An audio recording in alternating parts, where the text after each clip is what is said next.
and welcome to the New World Review, your source for everything anime and manga, and today I'm here to present a very intriguing thought regarding a certain member of the Phantom Troupe, being Feitan, and in particular his potential connection to the Zoldyck family, and in particular, even more in particular, the idea that he may very well be a long-lost Zoldyck brother. Which, yes, if you've not heard this idea before, then I'm sure it sounds absurd, but there is actually a shocking amount of merit to it. There's a ton of evidence that makes all the sense in the world. However, I should also say there's plenty of counter-evidence as well. And furthermore, as is quite standard with Hunter x Hunter, there's also a bunch of misinformation out there due to some very interesting changes made in the anime. And speaking of changes, if you are not currently a subscriber to the New World Review, then I cannot recommend enough hitting that delightful red button, which will result in regular Hunter x Hunter content being uploaded straight into your YouTube feed. And also, just before we begin, I want to give a shout out to Grace Hanley, who sent me an email recently with their Feitan Zoldyck theory. It was quite fun to read through and includes a lot of what we'll be talking about here today. But we are going to begin this strange train of thought in Meteor City during the Chimera Ant arc, because this really is the crux of everything. Without this one thing, I would probably dismiss the Feitan Zoldyck idea entirely. However, during the Phantom Troupe's battle against Zazan and her minions, we get to explore Kalito Zoldyck for the first and, well, only time in the series thus far. And I have a whole video on Kalito regarding this specific topic as well, which you should absolutely check out. But TLDR, this is where Kalito reveals his motivation for joining the Phantom Troupe, which is shown in the following panel. But I won't give up. No matter how many years it takes, I want to get my brother back. And in the Kalito video, I explore who that brother may be, because essentially it can't be either Illumi or Miliki because there's no call to get them back. Meanwhile, it could be Killua or Alaka, one of which had obviously abandoned the family and the other was isolated by the family. However, neither of them tie in particularly nicely with this core decision to join the Phantom Troupe, which, if you're keeping count, leaves us with a very unfortunate 0 brothers left, unless there is a secret 6th brother. And at this stage, I should point out that Kalito was having this monologue whilst watching Feitan fight. Kalito's focus is geared entirely towards Feitan, and in the manga there's this very interesting page which juxtaposes a Zoldyck family photo directly against a panel of Feitan, and this comes right after Kalito's statement about wanting to get his brother back, and so this is where the Feitan Zoldyck idea is properly born. The thought being that Alaka joined the Phantom Troupe in an effort to recover Feitan, and this is Togashi making a visual link between Feitan and the Zoldyck family. And here's the thing really, if this were any other series, I would not read so strongly into panel juxtaposition like this. Like if this was One Piece or something, I would just shrug it off and go, I think we're reading too much into that. But Hunter x Hunter is a very different beast. Togashi is actually pretty disgustingly layered and supremely intentional when it comes to portraying his ideas visually, which is why I strongly believe that he would not construct a page like this just for the fun of it, with 2 completely unlinked images given roughly equal balance. To be fair, that is just me though, and this subjective visual analysis is obviously not enough to draw any conclusion, but this page combined with Kalito's dialogue from the previous page is the seed. And here's another thing I should say at this stage. Even prior to this chapter, Feitan was long suspected to have been a Zoldyck, albeit by much more speculative information. From the moment he appeared in the series, parallels were drawn between his design and those of the Zoldyck family members, and a very popular one is to compare Feitan's eyes to those of Miliki or Killua, as well as his spiky black hair and general sizing, which are also quite Killua-esque, which is one of those unavoidable comparisons. Every time a character appears with vaguely similar features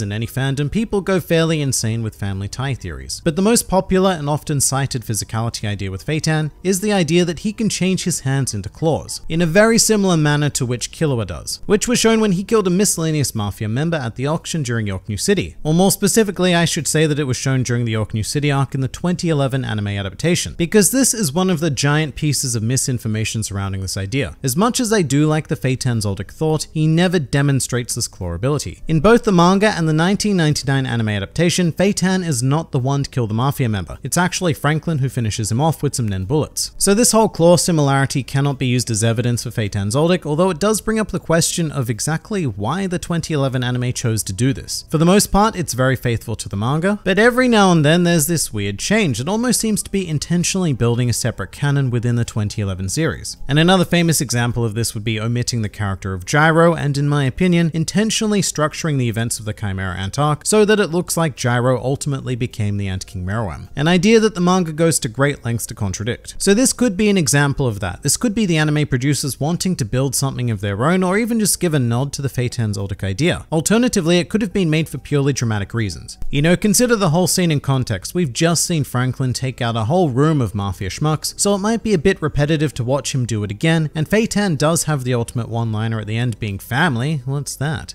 so it's a very reasonable idea to just give him the kill as well. And I should also point out that Feitan is clearly using aura to enhance his hand to the point where it becomes like a blade, whereas Killua seems to perform this technique almost completely naturally, so there are key differences in what's happening even if we were to accept it as evidence, which I'm afraid we can't. Now there's also a fair few more ideas that make Feitan Zoldyck a tricky idea to work with, most of them coming from the Zoldyck family structure itself. Firstly, nen affinities. The Zoldyck family have a very well-defined pattern whereby white-haired members are all transmuters, which can be seen in Killua, Silver, and Zeno, and the black-haired members are all manipulators, which encompasses Illumi, Kalito, Kikyo, and Miliki. I know we also have Alaka, but Alaka's a weird one because her nen affinity is never specified, and Nanika kind of overrides any rules that have ever existed. There is also another notable exception in Maha Zoldyck, who is an enhancer, although to be fair, we have no idea what his hair color was, or even if he ever had hair. So the pattern does remain intact from Zeno downwards. Anyway, the point is that as a black-haired transmuter, Feitan works completely counter to this pattern. If he was a fully fledged Zoldyck sibling, then he should be a natural manipulator. Or if he was a Zoldyck transmuter, then he should have white hair. So this is a fairly strong point against the idea. Furthermore, we do also have the fun issue of Feitan's age, because when trying to slot him into the Zoldyck structure, another pattern that doesn't follow is the naming scheme. Because every subsequent Zoldyck sibling's name begins with the last character of the prior sibling. So for example, we have Illumi, the mi of which gets taken and put on Miluki, the ki of which gets taken to become Killua, from which the a gets taken to Alaka, from which the ka gets taken to become Kalito. And given how rather smoothly this works out, it doesn't leave a whole lot of options to slot Feitan in. And the obvious one would be to make him the eldest brother, but for that we would need to assume that Feitan is not his real name. As to fit the pattern, it would need to end with the I sound to become Illumi. But fun fact here as well, Feitan also has a last name which is Porter, Feitan Porter, which would mean that for this to work, both of his names would need to be fake. Meanwhile, the only other option would be that Feitan slots in between Killua and Kalito, and that Alaka, or more accurately Nanika, pretty much force their way into the family in Feitan's place, which is perfectly reasonable until you think about how that would make Feitan younger than Killua, which he certainly is not. And just on that, here's another sort of misconceived fact. It's very commonly stated within the fanbase that Feitan is 28 years old. This age gets tossed around very casually, but to the best of my knowledge, this is never confirmed in either the series or the data books. And where this age seems to stem from is this picture of voice actor Tom Bauer, who plays Feitan in the dub of the 2011 Hunt x Hunter anime. And apparently listed on his audition material for the role is Feitan's age, which clearly states 28. And quite frankly, I just don't know where this information comes from. If anyone can confirm that, then please do drop it in a comment below. However, right now, I really only have two conclusions. The most favorable of which is that they were given this information directly from the Japanese production team, or there's the other one where the English production team just, made it up. They took an educated guess to help the actor build the character, and another thing that could have happened as well is that the Japanese team took a guess and then passed that on to the English team. Either way, this is the only source I can find that states Feitan's age, and I really don't think we can take that as a confirmed fact. With that said, let's briefly explore what would be the case if it was. And in many ways it does work out in the theory's favor, primarily because Illumi Zoldyck is 24, so bam, Feitan would automatically become the oldest sibling, which is the most natural slot for him, I would argue the only slot. But here we do also need to bring Kikyo into this equation because she is 42, and thus she would have been 14 at the time of giving birth to Feitan, which is, well, it's quite young. Not impossible, I suppose, but very young. And this leads quite nicely into one of my two main conclusions for the video. Because with everything we've examined, I really can't state with any solidity that Feitan is the child of both Kikyo and Silver Zoldyck. There are just far too many inconsistencies in the pattern for that to be the case. However, I do think it is quite possible that Feitan could be the half-brother of the other Zoldyck siblings. So let me explain. Firstly, we do know for a fact that Feitan is a founding member of the Phantom Troop, thus making his home Meteor City. Unfortunately, we have no idea how long ago this was, but we also know, thanks to two separate data books, that Kikyo originated from Meteor City as well, before marrying into the Zoldyck family. So the situation could be as follows. Kikyo and her son Feitan are residents of Meteor City. Kikyo comes across Silver and he proposes. Somehow, I'm sure it's all very romantic, but on the condition that her son remains in Meteor City because, well, he ain't no Zoldyck.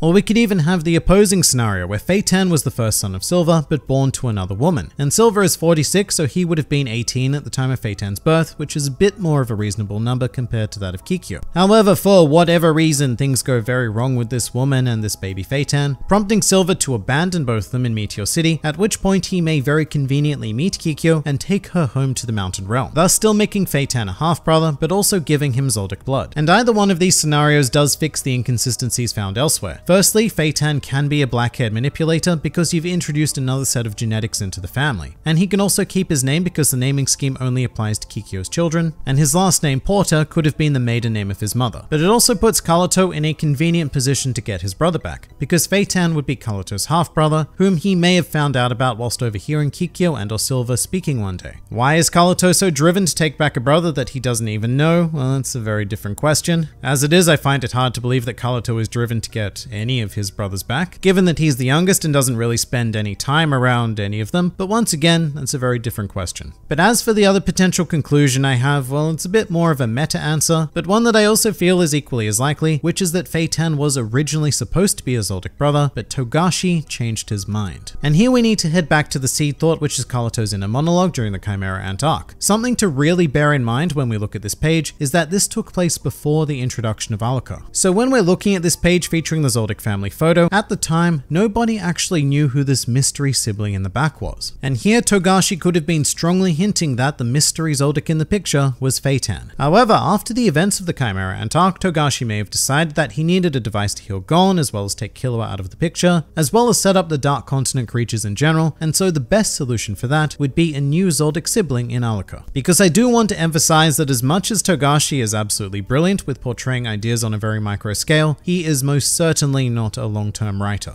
His plans for the future are quite deliberately vague, which gives him the flexibility to explore whatever he wants at any given time. It's one of the great charms of Hunter x Hunter. You never have any idea what's going to come next because, well, Togashi didn't when he was writing it. And Kalito's revelation of wanting to get his brother back was published in 2005. Meanwhile, the Chimera Ant arc would not finish publication until 2011 because of, hiatuses and all that. Which I point out because 6 years is a mighty long time. More than enough to seriously rework your original ideas, and I think it's entirely possible that in 2005, Togashi wrote this scene intending for Feitan to be a Zoldyck. However, when 2011 came along, Togashi had grown, changed, evolved his ideas, and decided to go in a different direction. Which going forward is pretty clear to see because Kalito's mission has never been brought up or even hinted at since, despite the fact that both Kalito and the Phantom Troop have been seen quite a bit during the Succession War arc. Now this would leave Kalito's statement in 2005 as a pretty massive problem for Togashi to deal with going forward. However, this would not be the first plot hole or inconsistency that Hunter x Hunter has to offer, far from it. But in the end, that's the best I can really do to reach the Feitan Zoldyck idea. What I do know is that barring any kind of crazy Dark Continent news from Alaka, Feitan is highly unlikely to be the son of both Silva and Kikyo. There are just too many conflicting pieces of evidence. However, those do become quite irrelevant if Feitan is the son of only one of Kikyo or Silva, thus becoming a half-brother of our established siblings. But like I said, it's also entirely possible that Togashi did intend this to be true at one stage, but then changed his mind later on. Hunter x Hunter is a bit like that sometimes, which is I suppose one of the many reasons why it makes the series infinitely intriguing to discuss. But what do you guys think? Please do leave your thoughts in the comments below or even join my Discord server. And if you're keen for more Hunter x Hunter content, then please do go and check out some of my other videos or even subscribe to the channel for regular Hunter x Hunter glory delivered straight into your YouTube feed. But for now, this has been the New World Review, and I'll see you next time.